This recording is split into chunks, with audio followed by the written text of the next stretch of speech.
অত্যাধুনিক যুদ্ধবিমান, পরিবহন বিমান, হেলিকপ্টার, এয়ার ডিফেন্স রেডার, ক্ষেপণাস্ত্র ব্যবস্থা, ইউএভি এবং বিভিন্ন উচ্চমানের সিমুলেটর সংযোজনের মাধ্যমে আমাদের অপারেশনাল প্রস্তুতি আরও শক্তিশালী হয়েছে।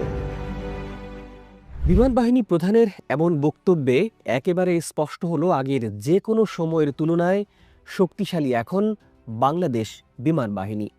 তবে খুব শিগগিরই বাহিনীতে জেট, হেলিকপ্টার, মিসাইল প্রযুক্তি যুক্ত করার কথা আবারও স্পষ্ট করে তুলে ধরেছেন বিমান বাহিনী প্রধান। গেল কয়েকদিন ধরে নতুন দুটি খবরে তোলপাড় শুরু হয়েছে। পাকিস্তান আবারও হাত বাড়িয়ে দিয়েছে বাংলাদেশের সামরিক সক্ষমতা বাড়াতে।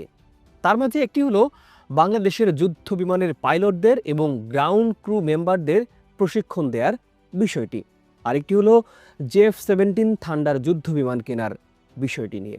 ভারতের পূর্ব এবং পশ্চিম দুই সীমান্তেই এখন এমন এক সমীকরণ তৈরি হচ্ছে যেটি নরেন্দ্র মোদীর রাতের ঘুম হারাম করে দিয়েছে।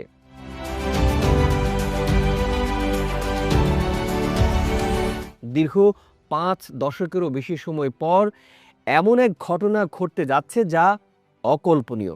প্রিয় দর্শক, বিমান বাহিনী প্রধান আর কি বিষয়ে স্পষ্ট করেছেন, নতুন ঘাঁটি করার বিষয়ে কি বলেছেন তিনি, জানাবো যুদ্ধ বিমান কেনার বিষয়টির সবশেষ আদ্যোপান্ত কোন পর্যায়ে আছে এই প্রক্রিয়া এবং